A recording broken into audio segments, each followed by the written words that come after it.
years. This is my first stint doing some high school sports broadcasting. But I'm looking at this facility. You just mentioned this. This facility rivals the Division II college I went to college at back in Missouri. So it just shows you the difference in playing levels, if you will, at different levels of the atmosphere in athletics. I mean, this is a very well-known, very tradition-rich high school here at Oaks Christian, and this is a wonderful facility. So I'm glad that I learned more about their track and football stadium tonight. Well, I didn't even mention the cheerleaders are on the Ashton family track. That's where they are lined up tonight. And yeah, you mentioned that storied history of modern day Oaks Christian as well.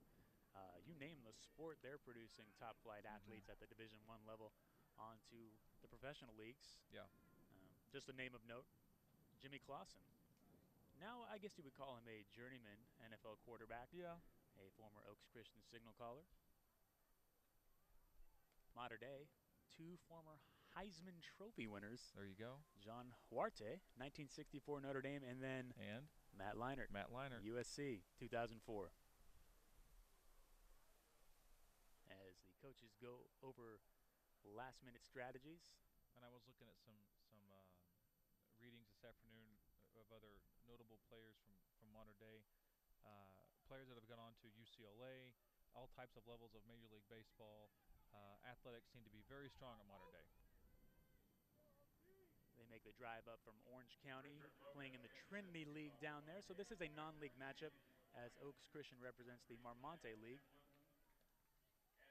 A battle of freeways, the 101 outlying the school here. We can see it overhead. I don't know if you can see it on your monitor. And Santa Ana, right off the 5 here in Southern California. We are getting ready for kickoff. Number 1 lining up for modern day. And the kick lands through the hands of the Oaks Christian returner. Are they going to call it down there? And it looks like the referees will mark it to the 10-yard line.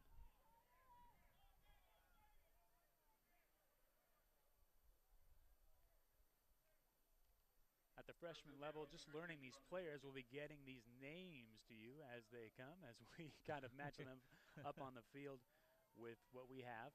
On our phones, no less. On our phones. We're working with technology tonight, so bear with us as we call out the names here as Oaks Christian gets set to take the first play of this opening period of action. Number 12, Patrick Roberg at quarterback for Oaks Christian, I see. Shotgun formation. He looks right, fires it right away to number 85. High tackle, then he goes down and, loses the ball, but it looks like he hit the ground first. And that's 85, James Hendricks, you mentioned. A great little screen pass or a great little screen out right there. Quarterback took a couple steps back to his right.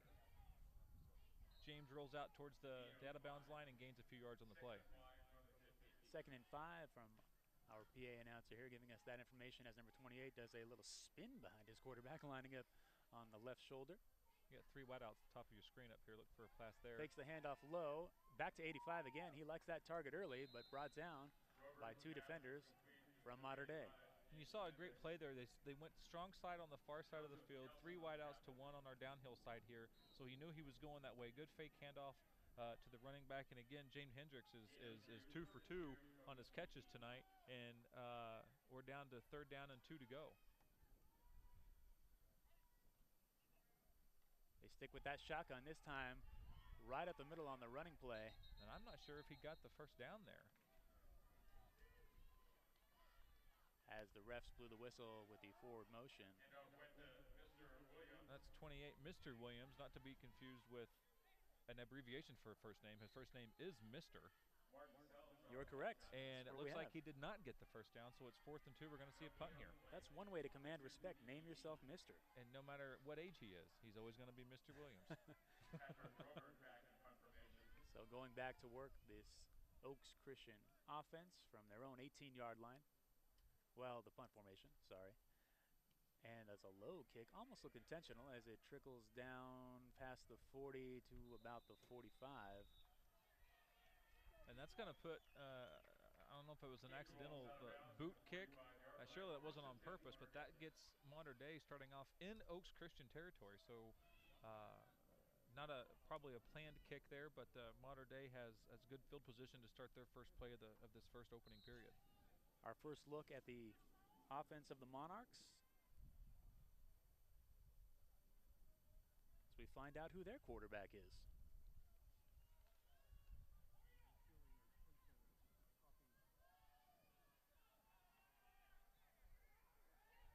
They operate under center.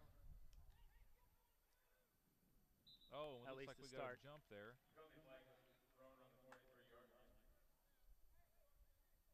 And that's against Oaks Christian. They drew him offline. You got to watch the ball and not listen for the sound. So Oaks unfortunate there.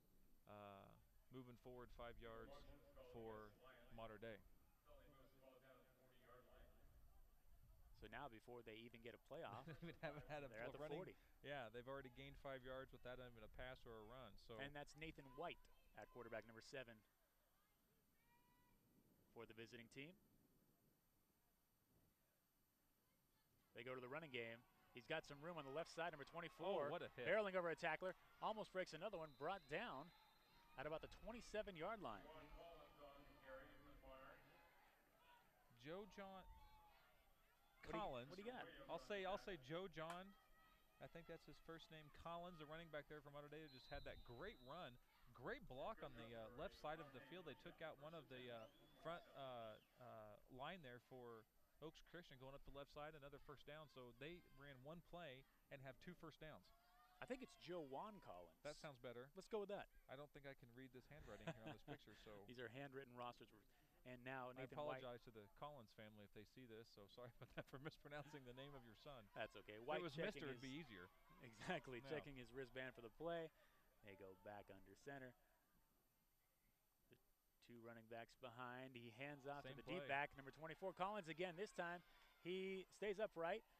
Makes a little turn inside. Gains an extra 2 or 3 yards on that. Brought down at about the 16. So what we're seeing here early is, of course, Oaks Christian came out with the passing game to start the game. Mater Dei's like to keep it on the field, and with an offensive line to be able to create space for running back like that, you might as well keep it on the field, keep it on the ground. He's getting the opening right when he gets to the line of scrimmage. Yeah. Looks to be, at least at this point, more of an upright runner. Yeah. So a strong offensive line, at least in the early going. And they're in the red zone here. For Mater Dei. Mater Dei is threatening to score here early in this first period. 2 wideouts for the quarterback, White. This time the pitch back to Collins. Collins looking to beat his man around the corner, and he does, to the 10, to the 5, making a move as he gets into the end zone for the touchdown. And that didn't take too long right there. 3 consecutive running plays to the same running back. It looked like they just switched the side. They did pitch to the right this last time. The first 2 plays were strict runs to the left, handoffs. This is a pitch. But now Mater Dei has an early 6-0 lead. If they can get this field goal in, it'd be 7-0 lead over Oaks Christian. On for the extra point is the kicker, number 1.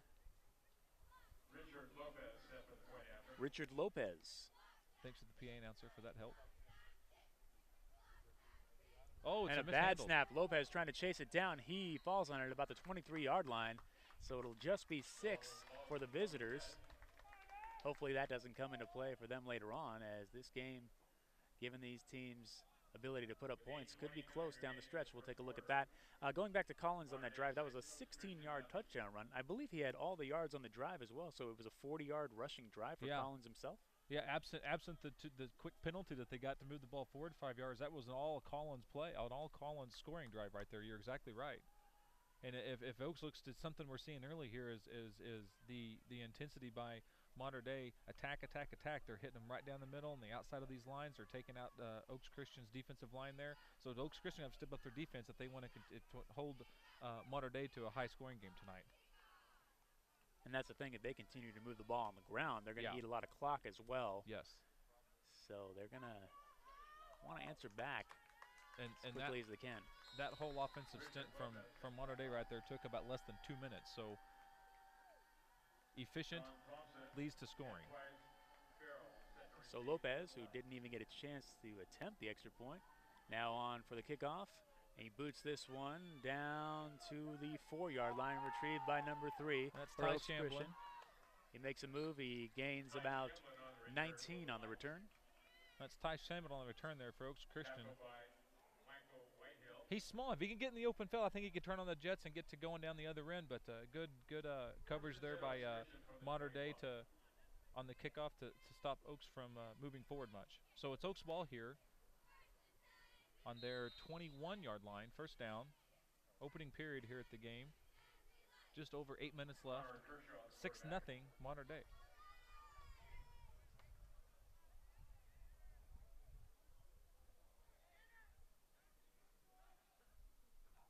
Connor Kershaw at quarterback. Number 7, a lot of pressure from Mater Dei. Unless I'm mistaken, the last drive was Patrick Roberg, number 12. On the quarterback? Yes. I believe you're right. So it looks like they may have changed then the quarterback, and maybe they should go back. They had, 2 successful pass plays Oaks did to start their first drive earlier. And this time he rolled out for a pass play, but the pocket just collapsed on him, wasn't able to keep him safe. Now facing a 2nd down and 14. 4 wide out, split out. What a wobbly pass, but a great catch. What a catch in the head. He's needed and touch nobody the ground. got him. He's needed and touched the ground. He's pass not down. Midfield to the 40, the 30, the 20, the 10. He is going to reach the end zone. What awareness. So that is why you finish plays, folks. And that's Ty, if I can get his name again. Bryce Farrell. Number 23. Number 23. What great awareness there to take. And he took a heck of a hit. And I don't know if they would have played that back for you guys at home, but that hit, we heard that clear up here in the booth. And he didn't even, his knee did not touch the ground. He was able to collect himself, stand up, and run for the touchdown. Even the initial play was kind of a wobbly pass that he. It was a horrible pass. He was able to retrieve the ball, pull it in, and the tacklers just didn't finish the play. And he was in the open field, and no good. Another extra point that does not go through. Wide left. And we're tied at 6-6. And that kick, I know it's a chip shot for a freshman kicker, but kicking into the wind. This wind will play effect tonight. That's one of the things that Mater Dei is going with the wind to start the game. Oaks Christian is going against the wind, but the wind did not play a chance there. A difficult pass made by the quarterback. The pocket was collapsing. He got the pass off to Bryce. Bryce took that heck of a hit right into the shoulder pads and the upper chest. Fell down on his rear almost. Collected himself. Realized it and his knee wasn't down and scored. So we now have a tie game, 6-6. I have that as an 82-yard touchdown play. The pass made by Connor Kershaw and the catch made by Bryce Farrell. Not your conventional 80-yard bomb. It was mainly a catch and run, and I got to say the defense did not finish the play. That is why you tackle. That's why you tackle low. And it looked like he just got sandwiched between 2 of Mater Dei's defenders, and neither one of them were able to wrap him up. And again, I think the distraction came from the ball not being placed correctly, so they may have been trying to look their heads up. Short kickoff here by Oaks. And number 6 finding a little bit of room up the middle, up the crease. He's going to race the kicker down the right sideline, and just like that, we've got more points on the board as answering right back is Mater Dei with that long kickoff return for a touchdown. And if this is the tempo that tonight's game's going to be, we're in for a barn burner tonight. I mean, now you've got 2 scores from Mater Dei in less than 3 minutes. Before that, you had a bobbled pass collected by a great receiver and a great receiving catch from Oaks. So now you look at the score, it's 12-6. The last 2 scoring plays from Oaks and now Mater Dei, unconventional scoring. So defense is going to have to figure out a way to stop these opportunities. That was Elias Ricks on that long return. We had a similar play last week in the Simi Valley Varsity game where we talked about on kick coverage. He misplayed the ball initially as the extra point goes through for the first time today.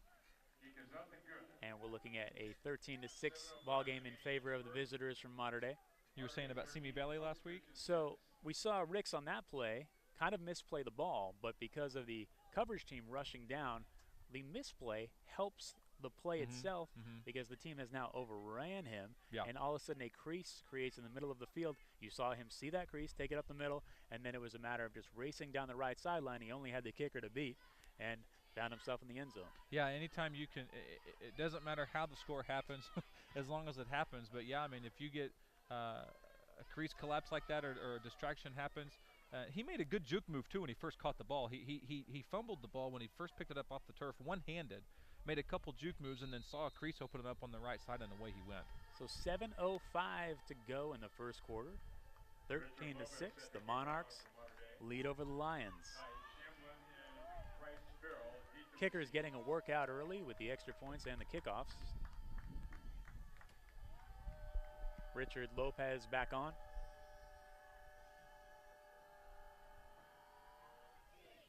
Right down the middle of the field. That one is going to go into the end zone, and they will take the touchback.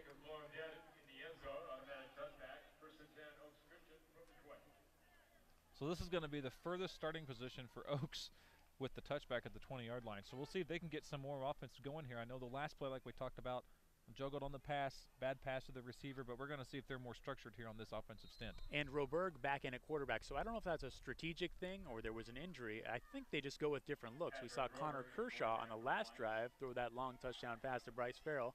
Now they go back to the shotgun with Roberg. And they've got 4 wideouts, 2 on each side, so look for a pass play here. A low snap, bad snap, he falls on it. And luckily, no damage done other than the loss of yardage. Yeah, just an unfortunate snap there and the quarterback wasn't able to pick it up and still look downfield. And you know, again, credit Modern Day, their defense is getting in so quick to that quarterback. I mean, Oaks Christian's offensive line has got to be able to keep a pocket protected for at least 3 to 5 seconds to let the quarterback get a good look downfield. If they're going to stick with the passing game, which it looks like that's what they're going to do. Man in motion. And a flag. False start. Against Oaks. You are correct. Goodness. Pushing them back.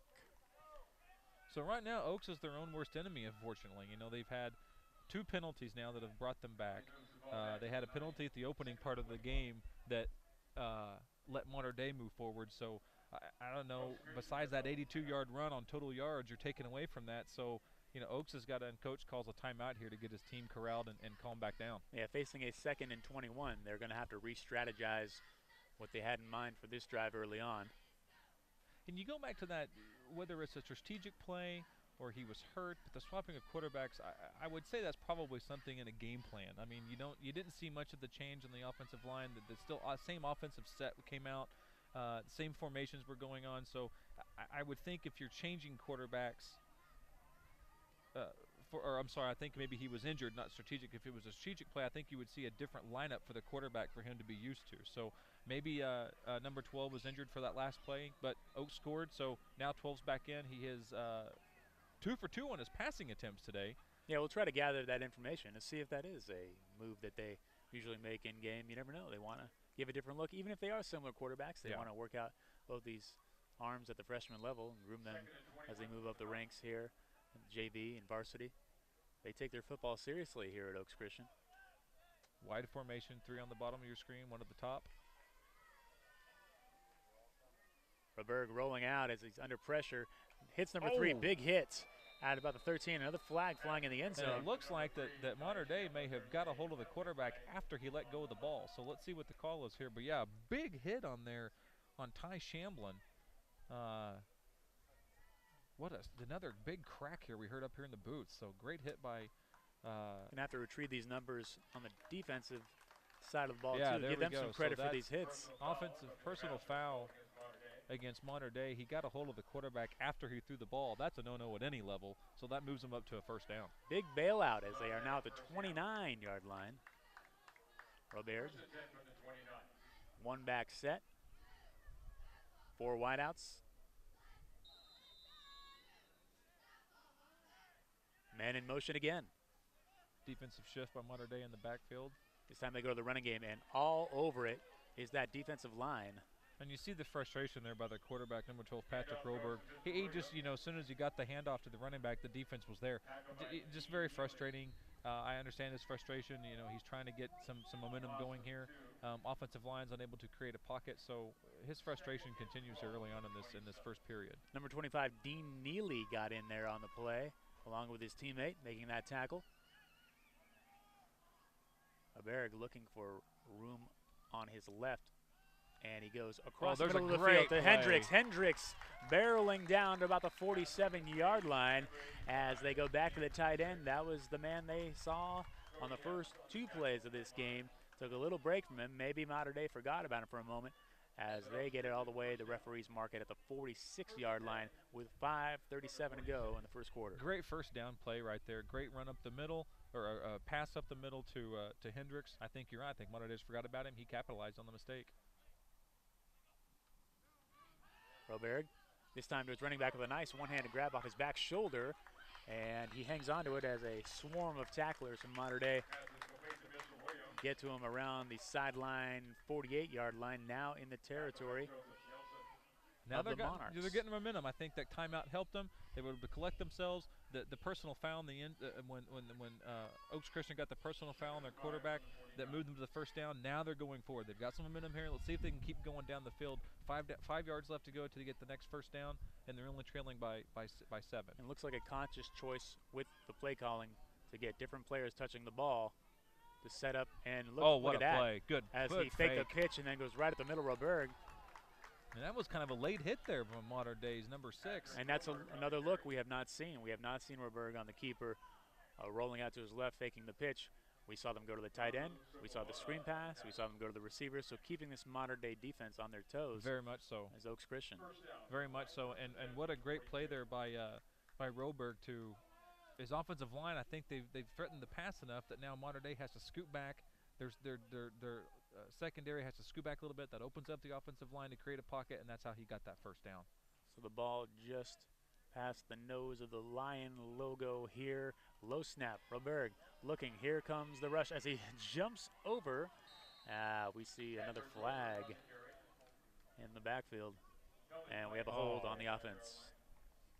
It's amazing to me how, and this is in no way a criticism of the officials, but I mean, you've got to be on it, to be an official. And I couldn't even see anything that was a hold there against Oaks Christian. But that's not what he didn't see what I didn't see, so it's going back a little bit.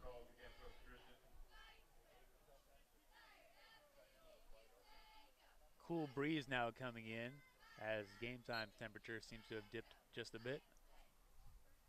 He moves the ball back to the 45-yard line. First and 10 Lions. See if they can make up for that hold there here on this play. Facing a first down and 23 to go. Roberg in the shotgun. That pressure Collapses right number again. 73 for Modern Day with the sack. And it's hit and miss. You have 2 or 3 stints that Oaks Christian is able to carry out that allows them to move the ball forward.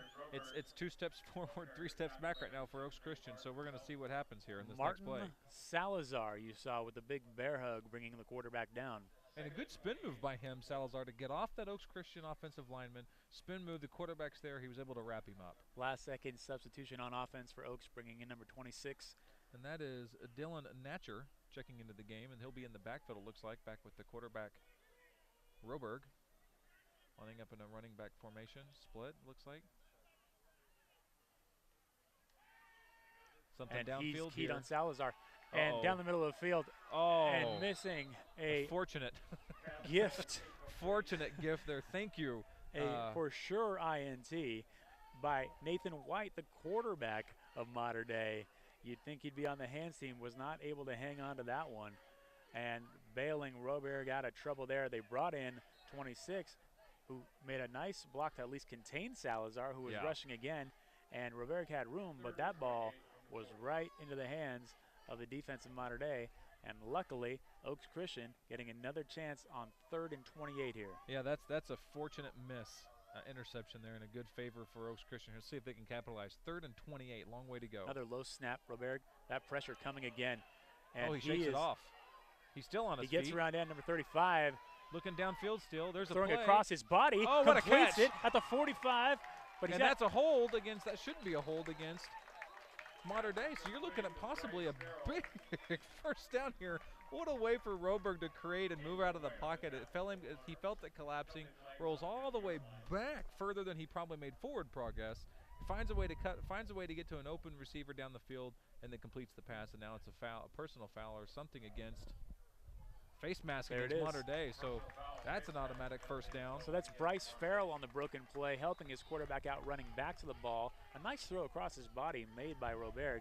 Farrell had that 82-yard touchdown earlier and comes up with another big play here as we have another timeout on the field. And I think that last time out helped Oaks. I don't know which one took it here, if it was Oaks or Mater Dei, but you know, you're seeing a hit and miss rhythm here with Oaks. I think this last time out helped them out.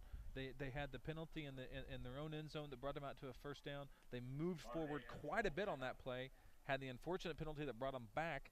Now penalties are in fact now helping Oaks Christian, along with that long pass play by Roberg to get to the ball to the middle of the field. 1st and 10 now, first down, and you got 2 minutes 45 seconds left here in the first period. Chance to tie the ball game. Looks like we have some latecomers coming into the stand as well, about 10 or 20 more crowd members for the home team. It's the same effect at the Dodger Stadium and Lakers games, right? They come in about the start of the second half is when they get full. I can't comment on that. That's something I've seen only living out here the short amount of time is whenever I watch a Dodger Southern game. California there's audience. definitely more people in the stands at Dodger Stadium in the 6th inning than there was in the 1st inning. 1st down and 10 at the 33-yard line. Roberg seeing something in the defense, pointing it out to his blockers. The handoff, 28 up the middle, maybe a gain of 1 or 2. Handoff goes to Mr. Williams. Mr. Williams again. Joseph Wurzbach on the tackle. You know, there's something interesting on that last play that the far defensive tackle for Mater Dei came through on block. No one on that left side blocked him, and I think if they had a blocker on the left side, you would have seen more yardage there. But we'll see how they adjust here. 3 wideouts. There's a block. Takes the handoff. And the ball's loose in the pile. I believe an offensive lineman has retrieved it for Oaks Christian. We'll see. Number 77. Coming up with it. Lamar Ludi landing on the loose ball there, keeping it in Oaks Christian possession. 2nd and 15 here. We're just under 2 minutes left in the first period. 3rd down now. 3rd and 15. That's why there's 2 of us up here to correct the mistakes. 38-yard line. Cornerbacks teased playing close, but then dropping back is number 4 as he gets a hand on it.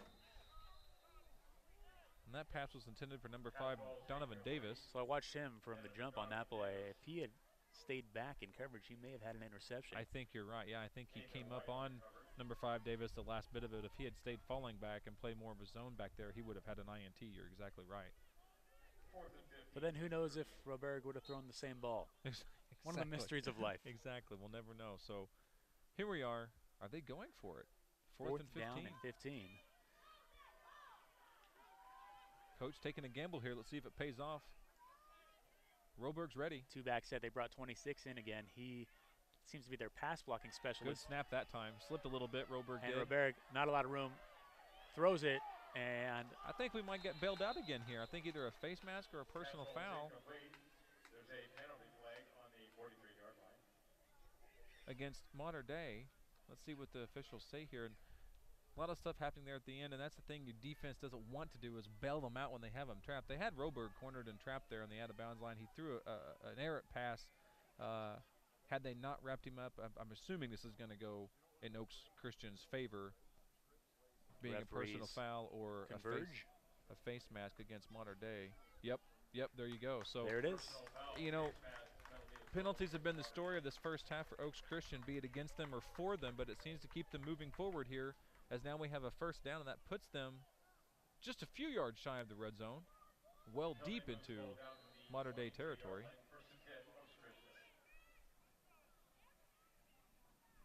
So it seems like the aggression of the Mater Dei defense is a double-edged sword. Yeah, I think that the aggression's there, the excitement's there, just the control's not there yet.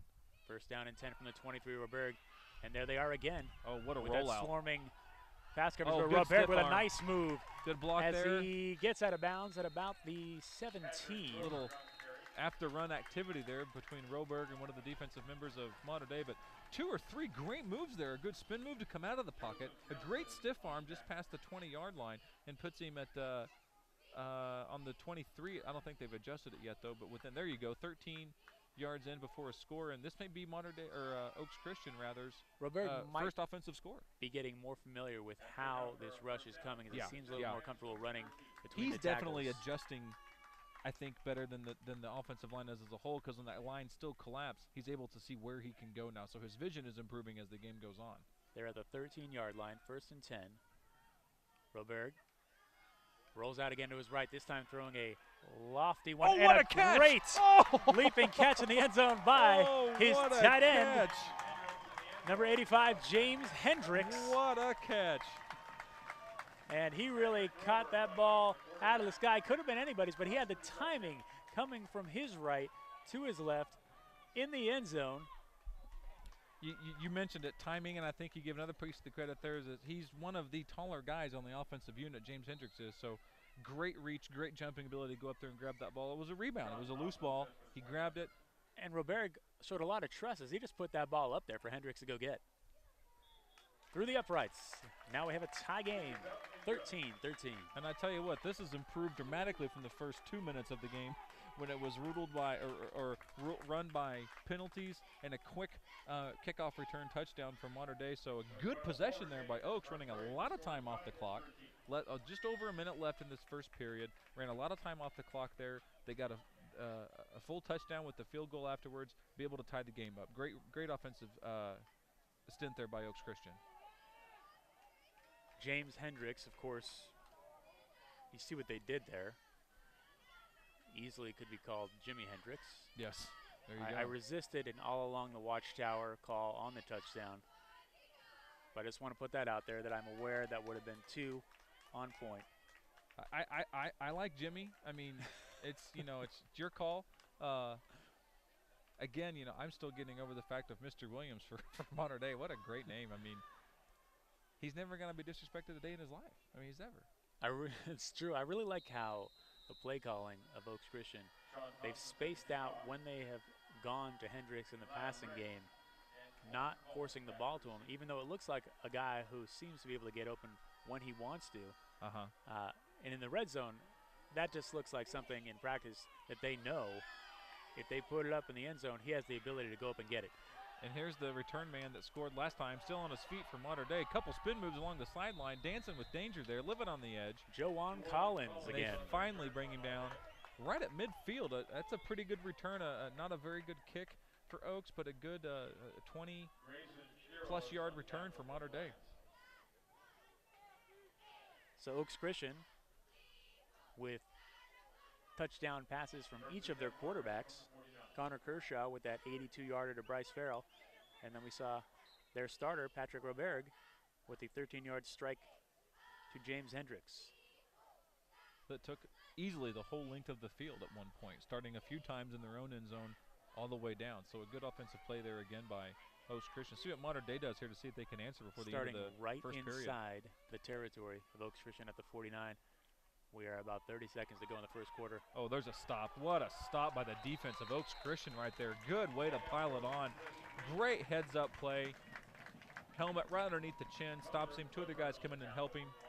Great stop there by Oaks. Very minimal gain. 1 yard on the gain. Only for Mater Dei. I think they will let this one wind down. Second and 9 from the 48. Under 10 seconds to play as they do line up. The defense chance coming from the home crowd. They get one off right up the middle again. This time he gets loose up the middle. Move. Number 10, one man to beat. Bryce Farrell with the tackle. What a in the open field down the 11-yard line. So Farrell, we saw him with the 2 big catches at wide receiver. This time saving a touchdown with the tackle. Who is that? Number 10, the running back there that took number that? 10. Moses Cepolona. Little guy. First time we've seen him tonight. Great couple moves there in the offense to get through the line. Big hit by Oaks that stopped him. He spun off of it. And then, like you said, number 23 for Oaks, Bryce Farrell, showing good play on both sides of the ball. So as advertised at the end of the first quarter, 13-13, there have been some points put up on this board. And I think that's something that, like I said, the first 2 minutes of this game, very weary on how to see how this game would outcome. But you called it at the top of the show. I mean, so far we've got 13-13. No problem putting points on the board, be it either penalties or true offensive running. But a lot of times that's how it happens, especially this early in the season. Teams not as familiar with what each other run. It's kind of a feeling out process. Last week we were at Simi Valley High. That game started with 7 straight punts. Wow. But actually became a game in the end that was scored in the high 20s. So we saw the touchdowns start to pile up as the teams got more familiar with each other, knowing what the others were running or whether it was a matter of fatigue. We saw the play calling and just the game itself start to open up more. Well, you mentioned play calling and a great adjustment by Oaks to call that early timeout in their first possession, backs against the wall. Coach corrals his group and says, hey, take a breather, calm down. And you saw that big, long catch there from the substitute quarterback. And then, of course, Robert came back in and made this play. Mater Dei at the 13, handoff.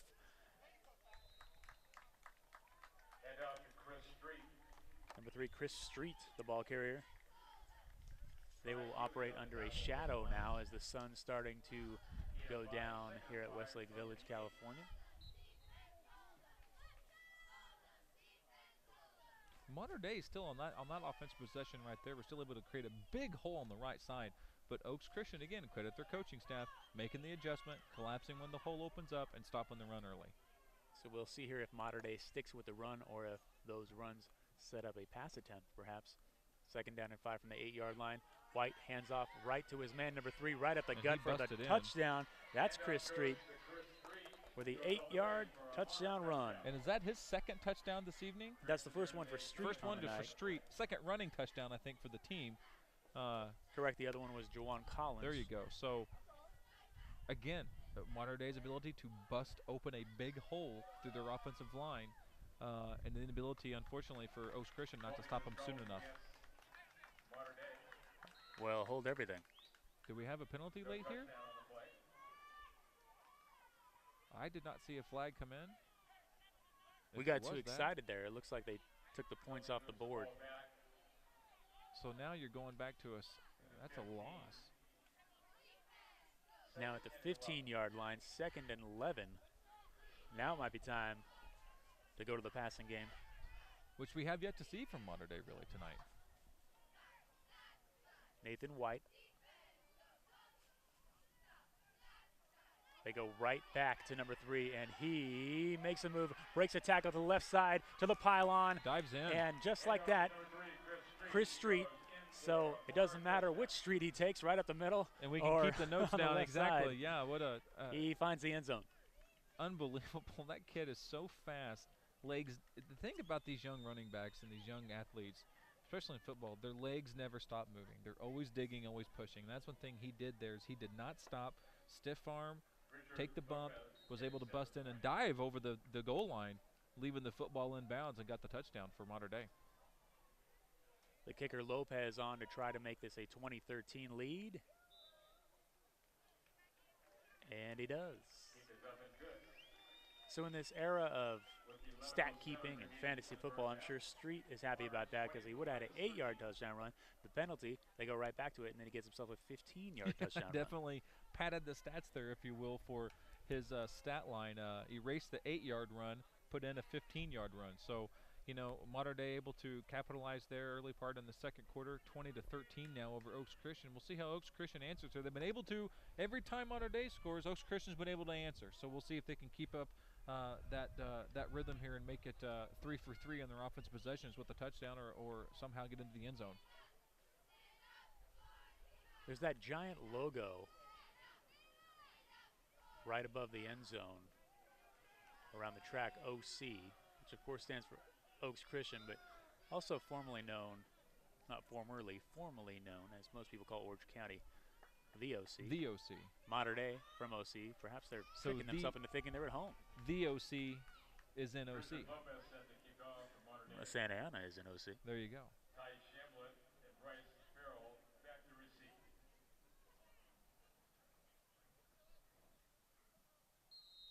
So Bryce Farrell. And this is one Mater of the kick Dei's returners. He's had 3 big plays tonight. See if he can get a hand on one here. kicking into the wind now. They kick it away from Farrell. Might be a scouting report on him. I don't think tripping over himself is number 3. That's Ty Shamblin. for Oaks, and he's coming up a little gingerly on the left leg. He had to run really far to come in and get that ball very high on that wind hang time. Ty had to come in, get it close to the sideline. I think he stutter stepped to try to keep from going out of bounds. Don't think he's injured, but he did come up gingerly, so we'll see what he does when he comes back into the game. He's going out now, but Oaks starts it on their own 17 again. And I am seeing number 7, Connor Kershaw, back in a quarterback. So they do switch quarterbacks again. Yeah, this must be a strategic play here instead of like we thought earlier, where if Rober was a little sore or something. So kind of a platoon situation. A low snap. Kershaw rolls out right away, getting away from a swarm of defenders trying and he threw kind of a I don't think that would look like a bounce pass into the post in basketball. Yeah, I think this is a good rotation just to get both these guys some PT, some playing time, get them some field experience, both these quarterbacks. Definitely see a height difference between Robert and Shamblin. Is this Kershaw, pardon me. Again, pocket collapse, so Kershaw's going to have to round his troops up here, keep his offensive line holding him steady, see if he can get a pass or a run play here to start their first drive here in the second period.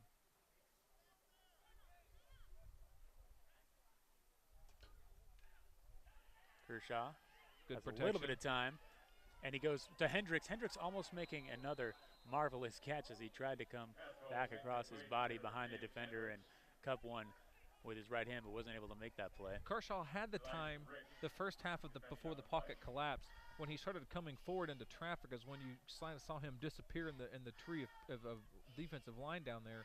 The last second he saw his receiver at the last second. Unfortunately, just wasn't able to nab it, bring it in. 3rd and 10. Yes, I see Robert on the sideline. He looks healthy, so I believe it's just a rotation. 3rd and 10 from the 17. Kershaw takes about a 7-step drop. More defenders, and this time an interception. Number 23 by Mater Dei. He's got a chance to take that into the end zone as and there's no one there to him. All the offensive turn defensive players for Oaks Christian, and that's a pick 6. And that's Joseph Nelson for Mater Dei, and hold everything. Another penalty coming back, maybe. So again, the penalties hurt Oaks starting the game. The last 3 or 4 penalties have definitely helped them on their last offensive trip and this defensive trip. So we'll see what happens here, or this offensive trip, excuse me.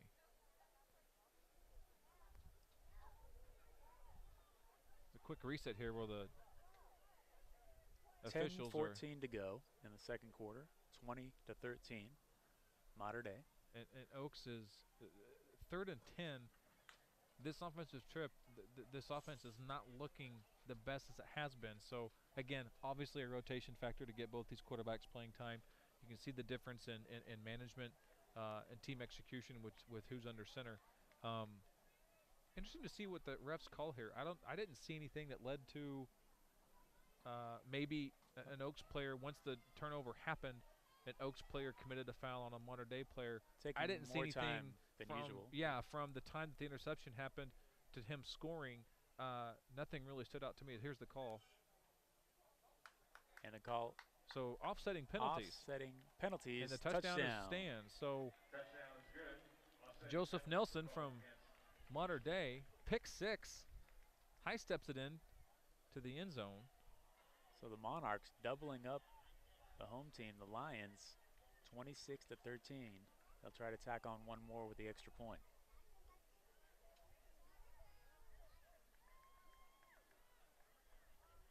Just an unfortunate offensive trip there for Oaks. Again, the young quarterback stepped into the pocket. It collapsed. He forced a pass, and it was only to a white jersey instead of a dark jersey. Mater Dei set to kick for their extra point. Snap is good. No, it's not. It's fumbled. He picks it up, runs, and Oaks Christian able to capitalize on it. Stop. Well, hasn't yet. So a misplay there by Mater Dei. Seen a couple of flubbed extra point opportunities already. Good recognition there by Oaks to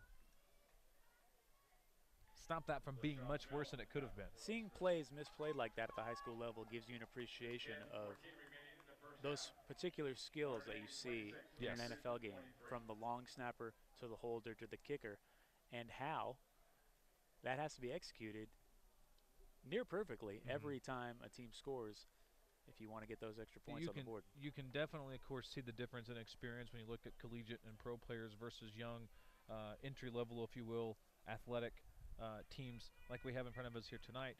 It just makes you, you're right, it makes you have a whole different appreciation for and understand how good you really have to be to get to that level. I mean, the years and the sacrifices that these people make, the Drew Breeses, that those people that still had struggles coming up, but a little bit of fate, a little bit of hard work, and they got them where they are. But nothing to take away from these freshman guys, that they're just as good as they can be at this level. But, yeah, it definitely makes you have a different appreciation for higher-level athletics. As Lopez on to kick again. High hanging punt or kick again. High kick, short, as just out of the misplayed by Oaks and wrangled down at about the. I think the ball came. Did the ball come out there at the last second? No, we kept the hold of it. Onto it. Ty Shamblin, short return.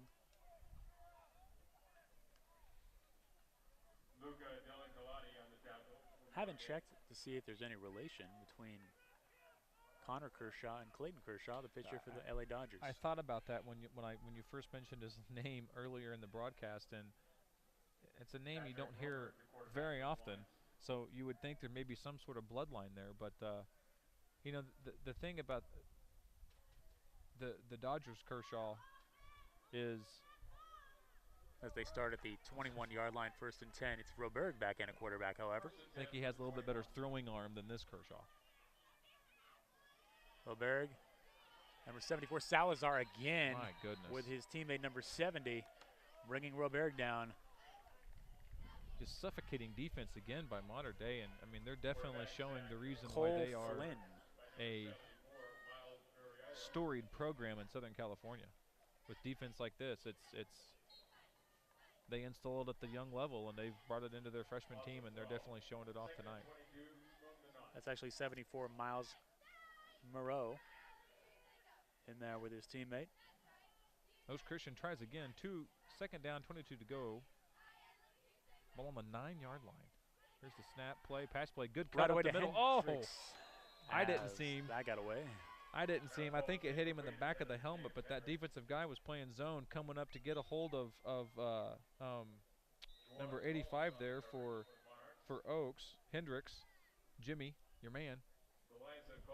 He was there, just the ball didn't get to him. Speaking of baseball news, we covered a lot of the Oaks Christian games during the last baseball season. Just recently announced, former Major League shortstop Royce Clayton, new baseball coach at Oaks Christian. Really? Yeah. Very good. That's anytime you have a tenured, experienced player like that, be it in the pros, who's a name, or someone who goes on and creates a successful future for themselves, to come back and coach at this level, to start these young men and athletes in the right path, is a win for that school, wherever it may be. So great catch there by Oaks to get him in here. I mean, Oaks over the years, Trevor Gretzky, former baseball all-star here. Now his last name sounds familiar. Son of Wayne Gretzky. That's why.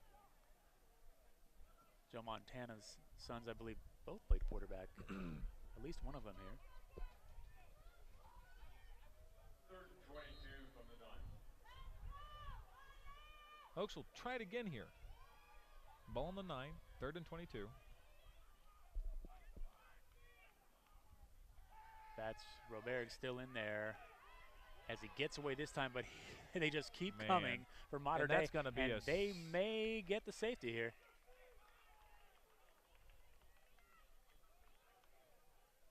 We'll see what the referees call him down call. on the 1 or the 2. Yeah, ball on they the 2. They call him down. Roberg is tackled by number 35, Garrett Riley. Something to watch for Roberg here is his ability to scramble is going to pay him dividends in the future. He really, I know it's hard to see it now, but I can't imagine many other freshman teams having just a swarming defense like Modern Day has. But he's close to getting escape out of the pocket every play when he gets rushed. So Modern Day bring the rush on the punt, and that is a short kick. Oh, it took a friendly bounce. Friendly roll. Almost all the way past the 40 to the 42 and a half. Marked down by Oaks Christian. And you see the frustration there by number 5, Donovan Davis of Oaks. And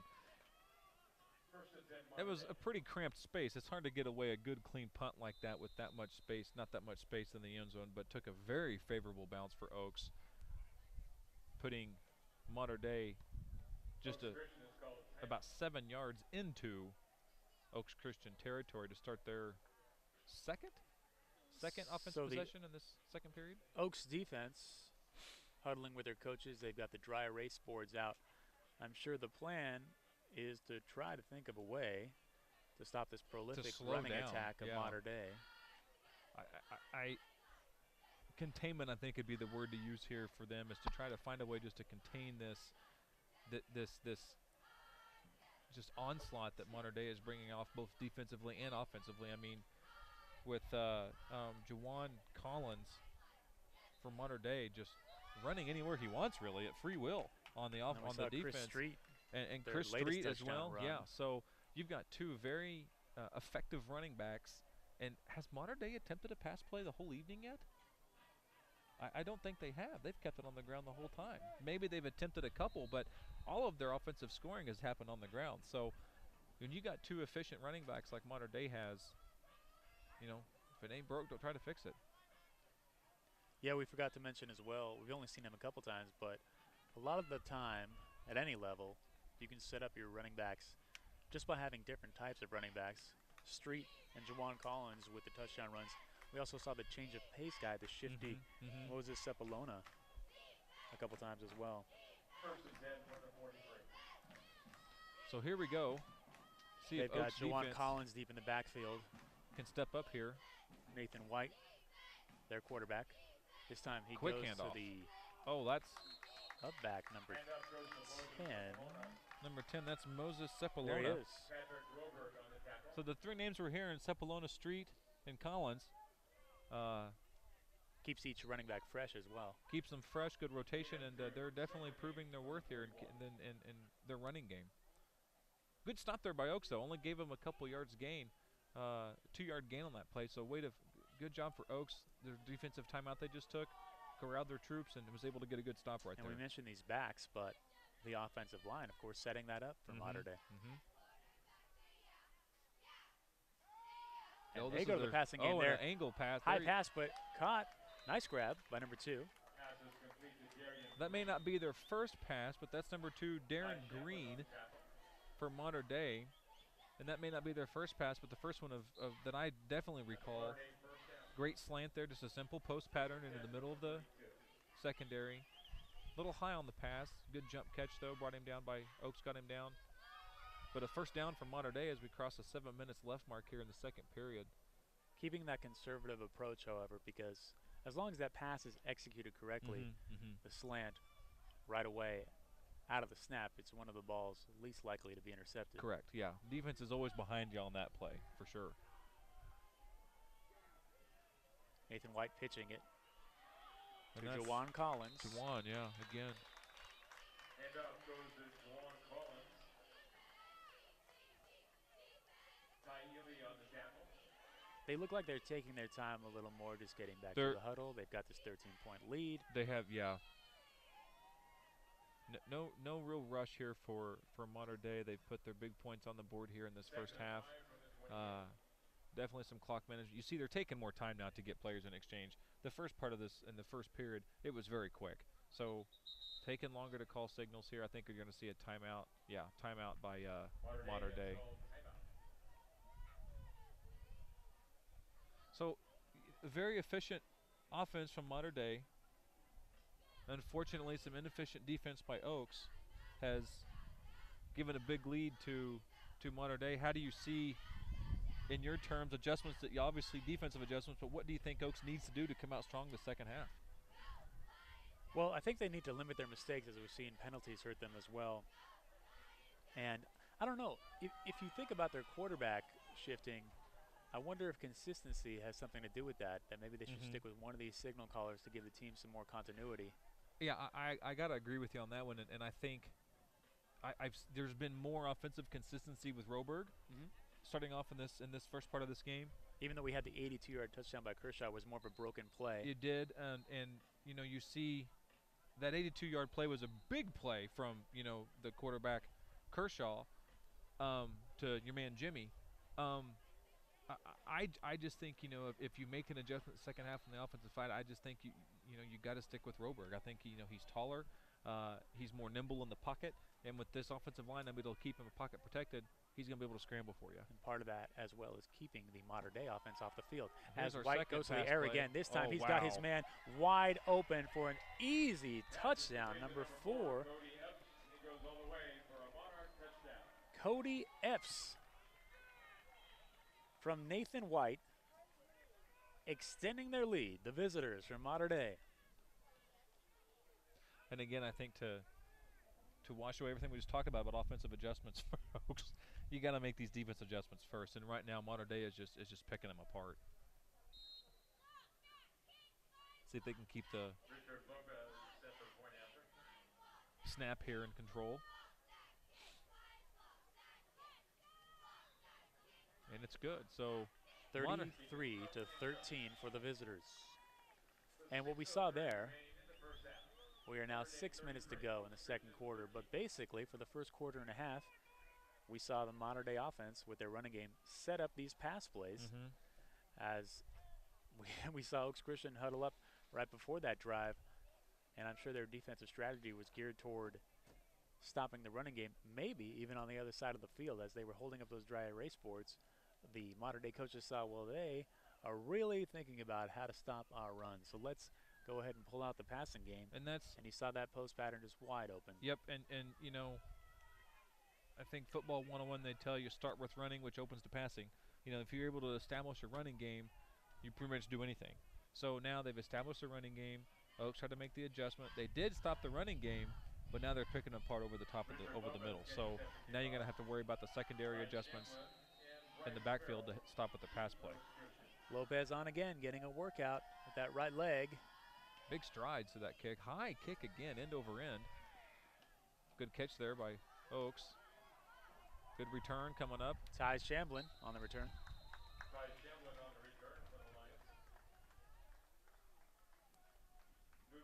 First day of September, entering Labor Day weekend. Like we said, second game of the year for each of these teams.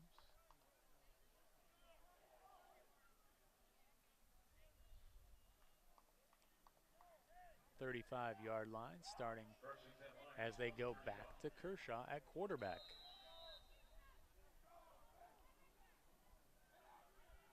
Maybe looking for the big play. Got to get the offensive line here to hold off these defenders. Keep it on the ground. Nothing there as that defensive line, a very stout defensive line of Mater Dei,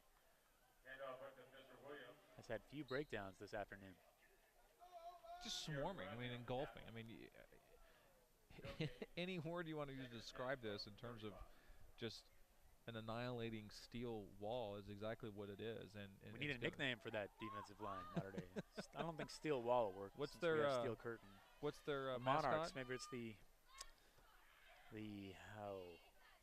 Kershaw low snap, rifles it. Oh, Hendricks almost makes another great catch, giving up his body as he left his chest wide open. He's a little shaken up. I think he got the wind taken out of him on that one, and he's up slow rising, but he's standing up a little bit here. And again, even when you have just a foot of space, how quickly they are able to swarm on that opportunity that Mater Dei has. So, swarming defense by Monarchs. There it is. Connor Kershaw is the quarterback for Oaks Christian. 3rd and 10 from the 35. So Hendricks takes a break. 3rd down and 10. He's over here getting looked at. They've got some trainers by him. 5:09 to go in the second quarter. Let's see what Kershaw can do here. Need a big play. Back to the running game. And the Monarchs, once again, Gianni on the spot. Handoff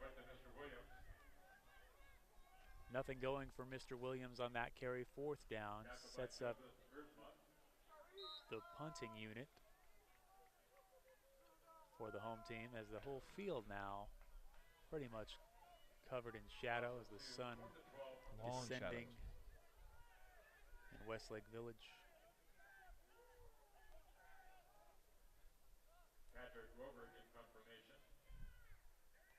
They'd like to get the ball back, but as almost getting a hand on it, it's the modern day. Another bounce in favor of Oaks Christian. So Modern Day will start midway in their own territory, the 30-yard line. That's not seemed to be a problem so far for Modern Day. Anywhere where they're starting at, they seem to find a way to get to the goal. Yeah, I was saying that Oaks Christian, of course, would like to get the ball back, but I think more importantly here is keeping points off the board from Modern Day going into halftime. Again, I think I think they're more worried about containment than anything, and trying to keep this from really getting out of hand.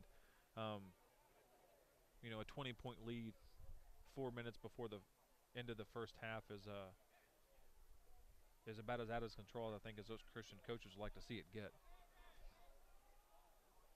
Looks like Chris Street is the halfback of choice and here to start this possession. Jimmy got looked at. Hendricks is back in on the right side defensive tackle, so he's off for his shakeup on the offensive end. He's back to play defense. And false start, Modern Day.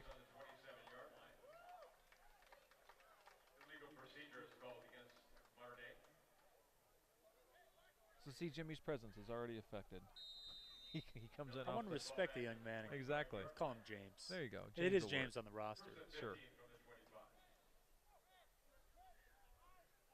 1st down and 15. Looks like a dangerous, potentially, patch of field there that's been refurbished. I think those used to be the names of the logos on the field, and here's a pass play from Modern Day. 4.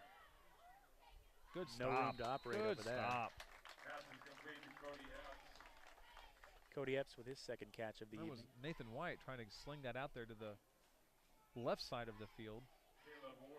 Good pass, lateral almost, very minimal gain. Down to 2nd and 17 now to go for Modern Day. Loss of 2 on the play, actually, as they look for a 1st down here. But I believe that those patches, I think, were like they had names of the sponsors on the field, and I guess they removed those, but still potentially dangerous, you're right. Nathan White. And he gets rid of it. And Chris Street, if he caught that, he had a head of steam going. If that pass was a little more level and Street got a hand on it and stride, there was nobody. There was nobody there. So Street was able to throw it right through the defense, and fortunate that it wasn't a big gain.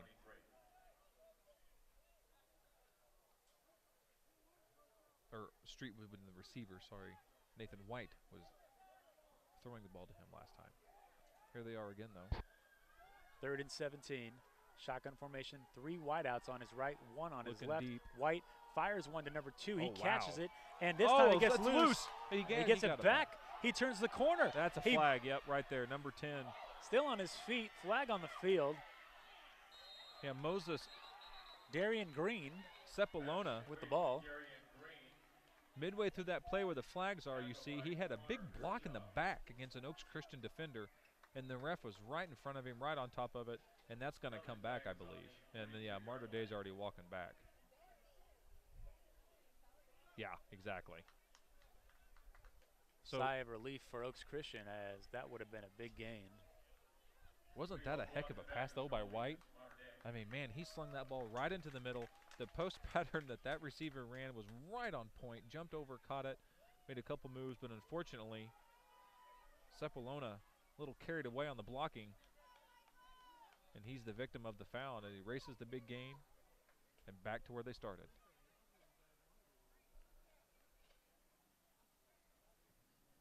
Referees getting a workout. So they walk the ball all the way back down to the 32-yard line. Clock winding down, 2:40 to go in the 2nd quarter. 3rd down and 8. White checking his wrist for the play call, also consulting with the sideline. as he sets up his receivers how he likes them. And that Cepolona goes in set. First receiver slot there on the left side of the field. Blitz may be coming from Oaks. Here it comes. They can't get in there. Oh, gets to him. No.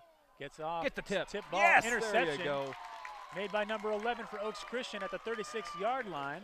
A ray of hope for the Lions with 2:11 to go in the first half. And that's the first time I can remember that Oaks Christian's defense have put major pressure on Nathan White. They sent a full-on blitz.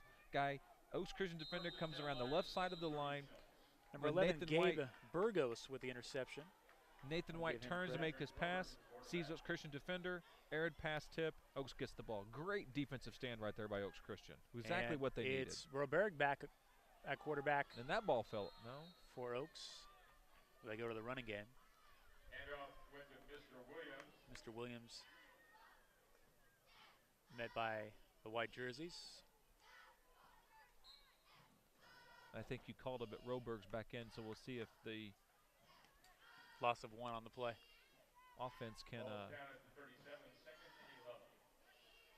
move forward here. Looks like Hendricks is back in after being shaken up. 2 wideouts, top of the screen, low snap. Roberg looking for his man Hendricks. And there you go, exactly. Contact, yeah. Yep. And again, that's where Modern Day is coming in. Again, I think their defensive aggressiveness is fine. He saw, but he's the not ball able, was not a well-thrown stop. ball. Yeah. The defensive back saw a chance to pluck it out of the air, and he had nothing but daylight, but he couldn't get around the big body of Exactly, Hendricks. yeah. And that's where, Hendricks is a big guy. He's one of the taller, bigger guys out here on the offensive side of the ball for Oaks. And the shorter defender had to jump, but good for Oaks Christian. It was a great play for Oaks to get Hendricks on the smaller defender, and it worked in their favor, and they're moving forward. That's the equivalent of when you see an over-the-back call in basketball. Exactly. The rebounder in the post, and the opposing team seeing a chance to get the ball, but contact is a penalty. Low snap. Roberg firing right away. That looks good. And that one is intercepted at the 2-yard line by Mater Dei by their quarterback, number 7, Nathan White. So trying for the quick strike to close the scoring gap here results in another turnover for the home team. And it looked like their number coming run towards us, 23, Bryce Farrell was the intended receiver. He was in the back of 2 defenders. The ball from our angle looked like it was thrown great. Tight spiral, one of the tightest throws that he's thrown tonight, Roberg has. Just not enough oomph on the bottom end of it, and leads to a turnover, and here we are again, Modern Day, deep in Oaks territory, their own territory, excuse me. On the With only 15. a minute 5 to go, I do understand the strategy. Sure. Because they're down 20. Why not go for the quick strike, leaving little time left for Modern Day to operate? They may just let this. No, they might get a playoff here. I don't think they'd let it set for the full minute. Yeah, they're going to take a knee here. Play it safe. You got a 20-point lead going into halftime. Nothing really to risk here. No reason to gamble or anything like that. An electric first half. The points have definitely ran up early, and then of course Modern Day ran out the door with it here the last half of the second period with defensive touchdowns, offensive touchdowns, running on all cylinders really.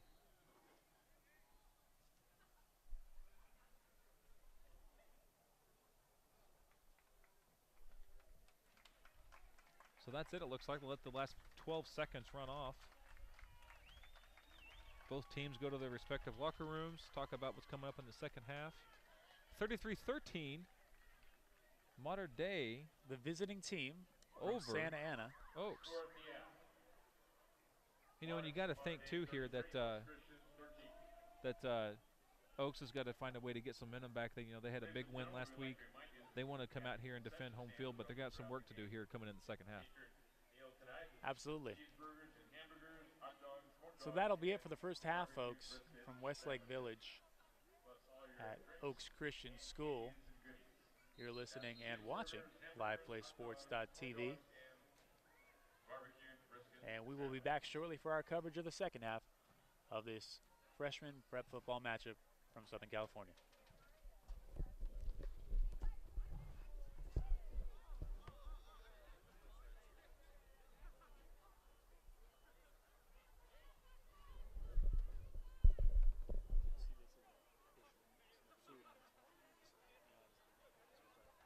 Push to mute. Okay, So gotcha. like, you know, when you're like sitting down, let me just do that.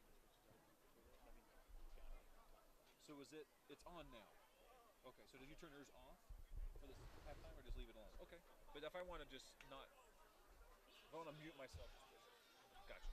Perfect. But you, I mean, We're not gonna call this. I don't. Of course, you're off. You just gotta turn it down. Yeah.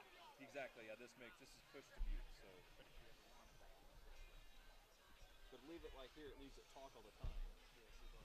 So now it's on push to mute. Oh, okay. Gotcha. The notches. Yeah. Smooth. Yeah. It's fine.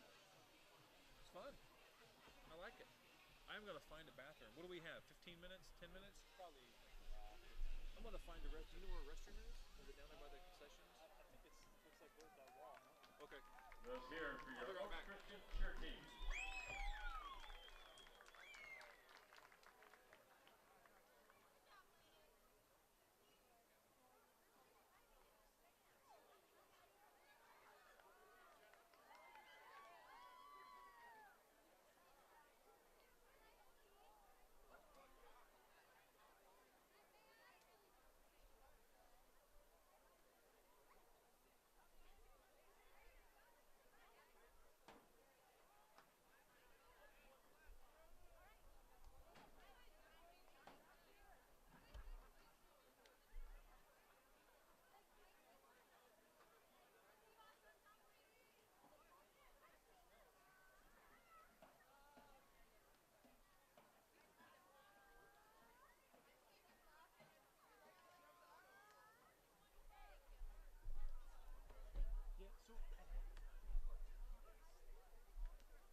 video is.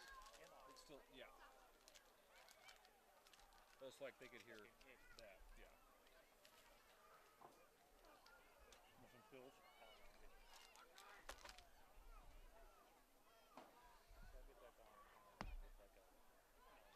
Recap or whatever.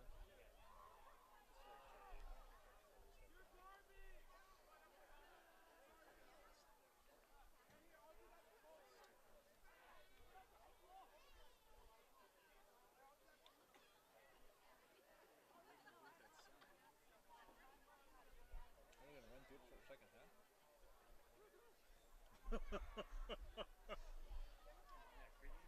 should hold these. That's funny.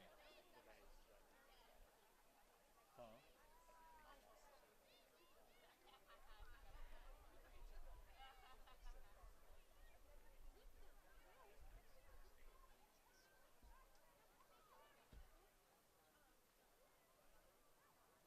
With the broadcast stuff.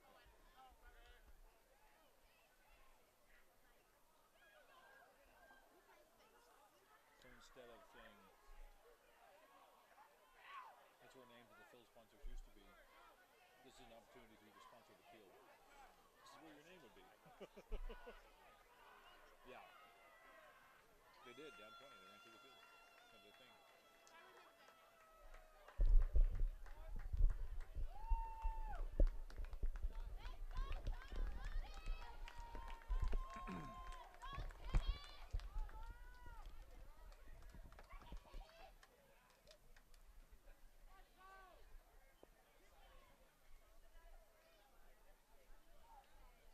Hello, folks, and welcome back to LivePlaySports.tv's coverage of this freshman prep football matchup coming to you from Oaks Christian School in Westlake Village, California.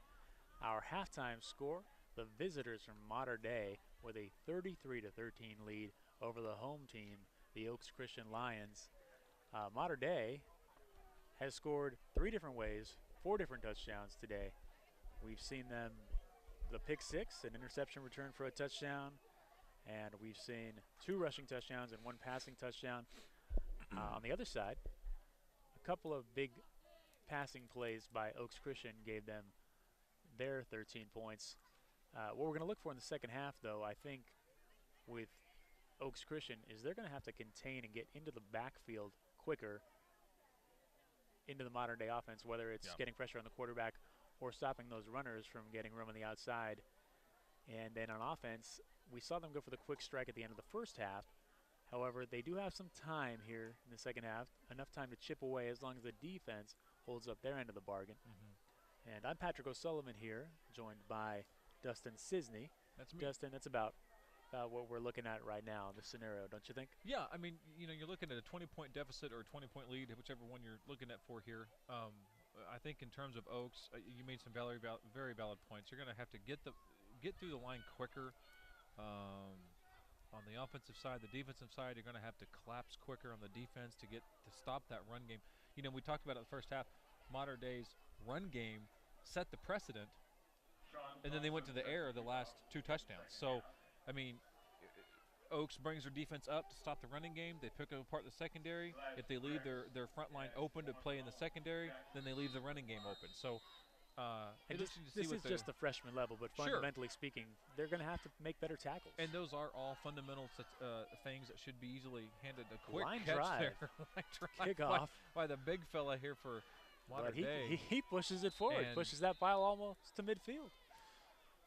That was, I think, clearly not diagrammed, drawn up by Oaks to start the first kickoff of the second half. Being that low and fast. Trying to find it was number 85, I think, wasn't it? No, I believe it was 55. 55 for Mater Dei that brought that in. That's I have it as Radley Proto. Oh, that's Sounds Mater good Dei. to me. That's Mater Dei. Yeah, for Sorry. Oaks or for Mater Dei, who that's Tantai Marks. Tai sounds good. I like that. I'll just call him Mr. Marks. Good hands so there. They'll start at the 49-yard line. Nathan White been very composed this game. Of course, the running game setting his mind at ease.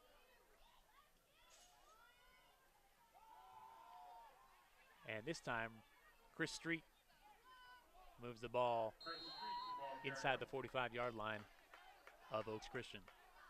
Again, just so quick off the line. You talk what you just talked about.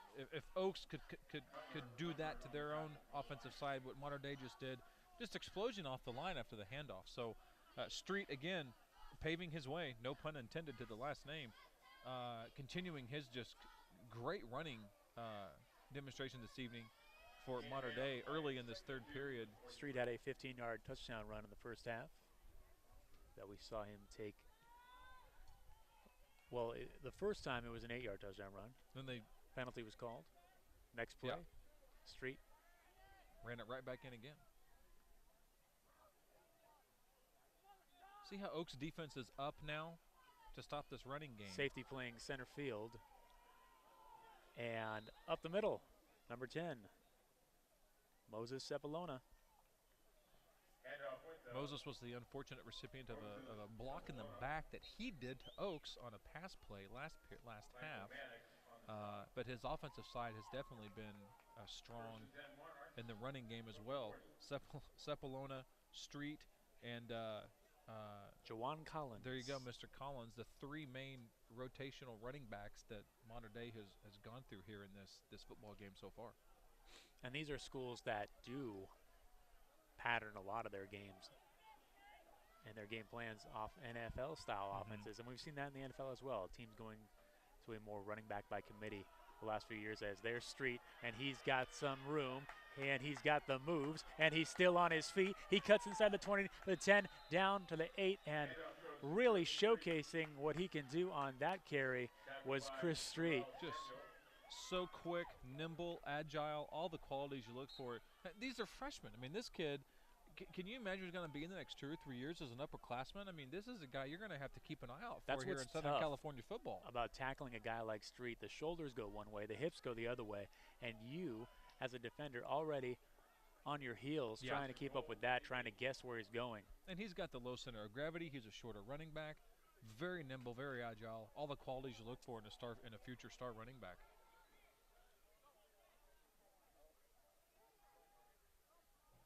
We'll see if they go right back to Street from the 8. They sure do. Street right in the end zone, basically walks in. Untouched almost. And that's a 4 or 5 play offensive run there for Mater Dei. Takes minimal time off the clock. Oaks here now really with their backs up against the wall. 39-13. More than anything, what I'm seeing from Mater Dei is just a growing confidence in this game that they can have their way with the defensive Oaks Christian. You're exactly right, and you compare that last run, this first play of the second half here as Mater Dei gets ready to set kick for their extra point. Snaps down, kick is up, and it's right down the middle for the extra point. 40-13 now, Mater Dei over Oaks Christian. But to continue with the comparison you said, this last play, first play of the second half, definitely much more confidence and control compared to the first play in the first half. That's it. Second week in a row that this Mater Dei offense or team puts 40 or more points on the board. I mentioned the team because they did have the interception return for a touchdown as well. They won last week 41-14 and now holding a 40-13 lead here in the third quarter with just under 9 minutes to go. Do you start at this point if you're Oaks? Is it the coaches starting to talk about not throwing in the towel, that's not what I'm saying, but more experience than climbing this deficit? You, of course, want to put in an effort to climb the deficit, but I think it's a matter of how do you feel about the morale of your team? Do you want to risk a score getting so out of hand that you look at the scoreboard at the end of the game and say, how do we carry that into next week? Yeah. Mater Dei set to kick still here. Plenty of time. Plenty of time. Plenty of football left to be played. Oaks Christian ready to receive. Lopez. Again, a high kick.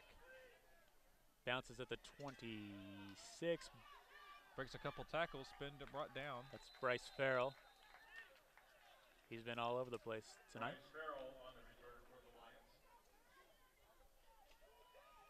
First and 10 for Oaks on their 30.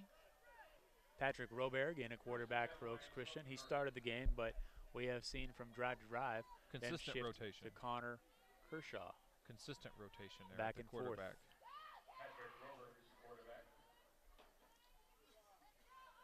Let's see if Patrick can get him going here start of the second half. Ty Shamblin in the backfield with Roberg. Low snap again. He throws one. Oh, what a pass. A nice pass to Bryce Farrell as he makes the catch, cuts inside, and falls at about the 47-yard line. It looks like they're early on. Oaks took your notes to start the second half. Quick offensive movement there. Quick snap, 2-3 step drop, right up the sideline. Perfect pass right between the defenders and a first down on their first play. First and 10 Lions from the 47. Bryce Farrell again lined up here closest to us. So we'll see if Robert can get in a rhythm as he had a nice timing pass on that play. Another low snap. Robert this time trying to avoid the pass rush. Modern Day 1, 2, 3, 4, 5, 6 and the ball's defenders loose. As the ball is loose. Looks like that's number 73? 77. 77, Lamar Ludy. That's the second time tonight he's recovered. He's recovered a fumble. And I think both times have been with Kershaw at the quarterback. So just like that, Oaks Christian pushed all the way back. And that pass play quickly erased. Second and 29 from the 34. They're going to need to get into a rhythm or yeah. just a flurry of big plays if they want to get back in this ball game. And penalties and fumbles are not going to help that. No. Boberg shambling in the backfield again. 3 wide receivers on his Look left. for Hendricks. Fires right away. Screen. He gets Farrell. So trying to use Farrell's shiftiness to get use Farrell's there shiftiness and hopefully break something down the middle, but he couldn't find room with that modern day defense. You're exactly right, and it looked like a little bit of a screen pass because you saw Hendricks come up and basically set what would be a basketball pick in basketball. Farrell came around, caught the pass, went around the corner, just not enough for a gain. 3rd and 26 now for Oaks.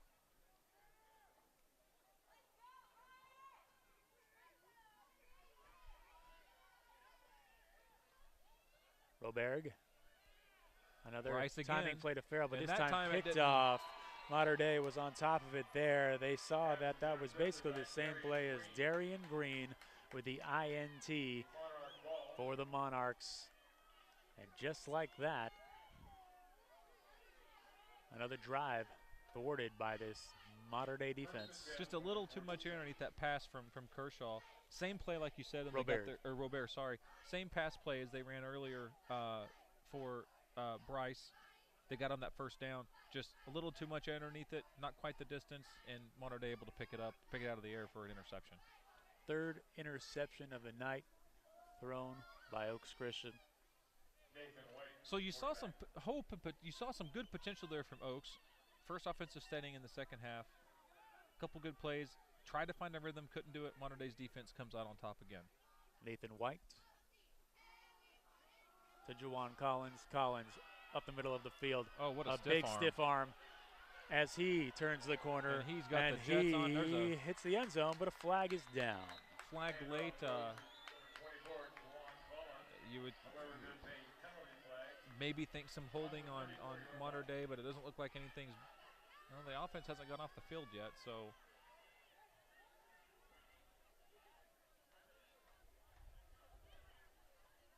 The body language looks like this one will come back. Yeah.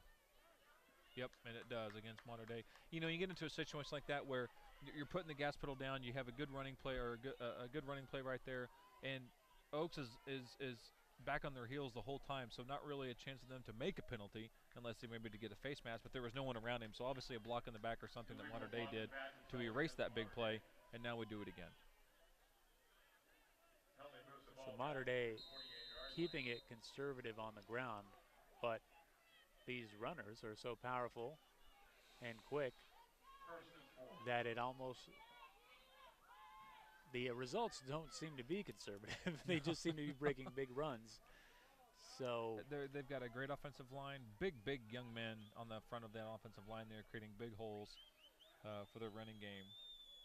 Now at the 48 of Oaks Christian. Let's see if 25 White. Dean Neely here gets a quick handoff from Modern Day. No, keeps it quarterback himself. Keeps it. Plows forward as the pack is stopped by the referee's whistle. So did they mark that back off the yardage of the play? Is why it was only 1st and 5, I guess, I believe so. Or 3rd and 4th.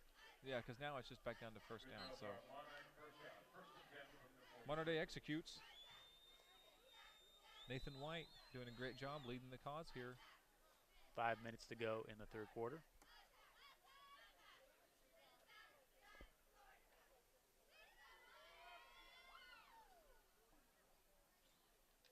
It's a beautiful setting here, and nestled in the hills here of Westlake Village. Sun is now set. It's in the 70s. Beautiful night for football here. Stadium lights are on. Southern California. Nathan White, pitch.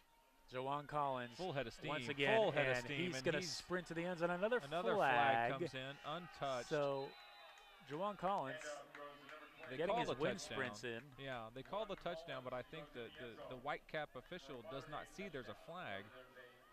So they might be bringing. I think we have another hold. Another hold against Modern Day. So they're hurting them. They're proving their dominance here on the running game, but then they're hurting themselves with their penalties as they run so much further ahead of the competition with these blocks in the back or pushes. They're bringing the plays right back to them. Well, they say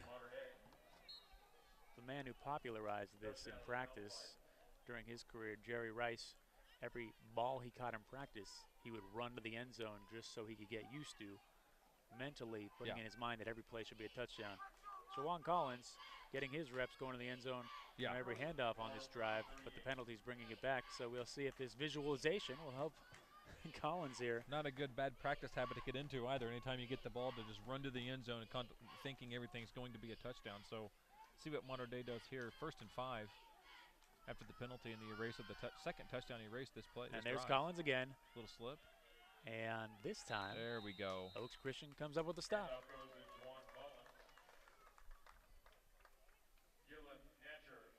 And again, we've only seen Nathan White 5 pass plays tops all night. But he's made them count. But the two that I distinctly remember from the first half, I think one or both of them were touchdown passes. So when he does pass, it's efficient. But as you can see here with this running game, I mean, why pass? I mean, when you don't even need to, when you've got such a strong running game that Modern Day has.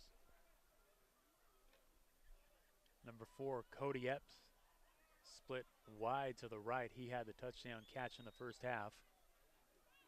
Oaks is jamming their defense on the line here. See what they do if they bring anybody in for a blitz. Fake to Collins. White that way. Will air it out to Cody Epps once again, but he overthrows his man.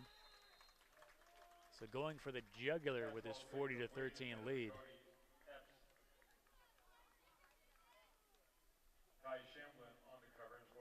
Yeah, I was going to say, I just say Ty. She heard the announcer call Ty's name out. He's been on good defensive stint that time. First half, he got a little cooked on that defensive play. I think a new runner coming in, or a new receiver from Modern Day, number 34. And that is to the left. Sean Turk. I think it's the first time we've seen him tonight. You might start seeing some rotation of players here with the score Third being down so and big. 2. The quarterback's going to keep this one. Keeps it, and using that height to kind of propel himself enough for the first down.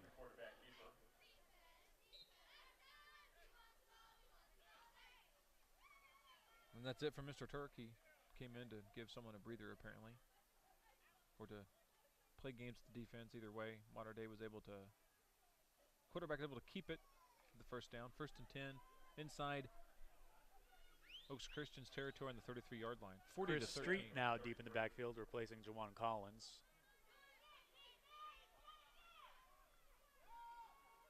Fake to Street. A lot of pressure by Oaks. But Darian Green comes up with a nice catch, and the defenders cannot make the tackle. Darian Green into the end zone for the touchdown. And, you know, you saw the 2 Oaks defenders right there. One had him around the bottom of Darian Green, and then you had a second Oaks defender come up and just bump him in the chest, trying to knock him over. Got to wrap him up. You can't just play touch. You got to wrap him up. I think as soon as the defender saw that he had done that, he knew that he just pushed him towards the end zone. One of the things we talked about coming out of the break, just that simple fundamental of tackling low, not completing the tackle on that play. Green did make a nice play on the ball, coming back to it, and the catch as the extra point is good. But we see at this freshman level, still a lot of the polishing of fundamentals need to be done. 47 to 13, Modern Day's big lead over Oaks Christian, and you mentioned it correctly. You know, you can never forget the fundamentals, and I think at this point now, you know, Oaks is needing to go back to that a little bit. I think this stint here, yeah, you've got number 12 checking in. Is that Roberg? They'll stick with Roberg. Yeah. Which is interesting. Roberg starts the game. It looks like Kershaw. We haven't seen Kershaw yet, have we? The second half. It looks like Roberg is 1 and Kershaw is 1A. We'll see if they try to get Kershaw more reps as the game goes on. You know, but this is something like we said about fundamentals, that these young men are going to look back and well, even it's a kicking unit. We don't know who's out there yet. Exactly. Well, true. Roberg is on the hands. I know Roberg's team. on the hands. Yeah. So there you go. So I just assumed they were already kicked apparently, but. You know, back to the conversation of fundamentals, I mean, these young men are going to be able to look back and you learn from experiences like this. I mean, anytime even just because you don't get a W doesn't mean you don't learn. So, and that's what trumps everything is experience. So they're learning a lot tonight. Richard Lopez with the kick. This one will land in the hands of Bryce Farrell at about the 7-yard line. He's got some nifty moves. He cuts he breaks up the middle. Through. He finds the crease. He goes He's back still inside. Going, barely. Nice leg tackle made by his counterpart, number 23 on Mater Day. Perhaps saving a touchdown or at least a longer return. And he did. He displayed Joseph Nelson. Great juke tackle. moves there. He's a little frustrated. He thought he could break through. He had one more guy to beat. The last second, Mater Day grabs him by the heels and brings him down. But what a good return there. And it will be Christian. Connor Kershaw in a quarterback now. So we'll see if Kershaw can get something going here on the offense. Mater Day's defense is in a standard defense. This guy sneaking up for a blitz, comes inside. They go to the ground. Gained a couple yards on that play. Handoff goes to Mr. Williams. Mr. Williams, one of the crowd members here shouting, "All right, mister." That's 21, Joey. No gain on the play. 2nd and 10 from 35. I think he's getting his first. Joey Quattar. Quartararo, I believe. I like that. His brother plays on the baseball team, if I recall. I'm going to call him Mr. Q. I believe his brother is a big slugger. Phil Quartararo covered their baseball team last season. Really fine player. We'll see if Joey can contribute to some slugging here on the football field. Looks like more than likely a running play here that Kershaw is orchestrating. And they go right to him. If he gained any, it was one, if that. Handoff to Joey Guarnagaro. I don't even think they're going to give him a yard on that play. Clock winding down, about 40 seconds to go in this third quarter. I think they might get one. Yeah, they're going to try and get one more off here. Careful, Hill. 3rd and 10. Clock running out. Kershaw. Looks like he stumbled a little bit out of the snap. Can't find his receiver. Yeah, that's a late hit. Flag.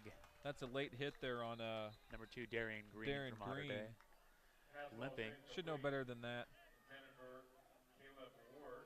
Caleb Ward, number 17, comes up hobbling on one leg. That stops the clock. Late hit. I think this should be a first down with the penalty. About 23 seconds to go. So, and again, you know, we saw that in this first half with Mater Day. Their defense is getting too antsy and bailing them out when they don't need to. So, you know, you saw it in the first half with the play right here on our sideline. They had Oaks Christian trapped on the side. They committed a face mask, gave them a first down, and again here. So they're going to let the clock run out. To go. We saw shaking up a little bit on that last play. Caleb Ward, he wanted to stay in the game. Coaches thought differently, protecting the health of their players in this 47-13 game. So that's the end of 3. Mater Day, as we mentioned, with that 34-point lead over the home team, the Oaks Christian Lions. So what strategy do you go to entering the fourth quarter? Is it about getting some of these players who have not seen the field tonight more playing time? I think, you know, you kind of, we talked before the show came on that we're both more familiar, I think, with in terms of calling games and playing basketball than football, and you use that terminology as not garbage time, but, you know, giving the guys that don't get a chance to play. It's 47-13, 34-point deficit. You know, Oaks And on the other side, for Mater Dei as well, we've seen their 3 feature running backs. Do they start bringing in the 4th back, the 5th back to get some reps? I would be surprised if you didn't see that from both teams, either this quarter or soon in this quarter, to get some lesser experienced players and play some PT, for sure. And to protect these players for future games, because you're going to need these star players and starters in more competitive ball games as the season goes on. First and 10 Lions from the 50. Connor Kershaw under center. I believe it's Quartararo in the backfield again. Kershaw looking to go to the air. Bad pass. I don't even think he had eyes on the receiver. I think they just drew the play up and he threw it to where the play was supposed to go, because he didn't even see. Intended for Farrell. Yeah, he didn't even. I don't even think he saw. I don't even think they locked eyes on each other. So that brings it to 2nd and 10, starting with the 4th quarter possession here for Oaks Christian. Ball at midfield.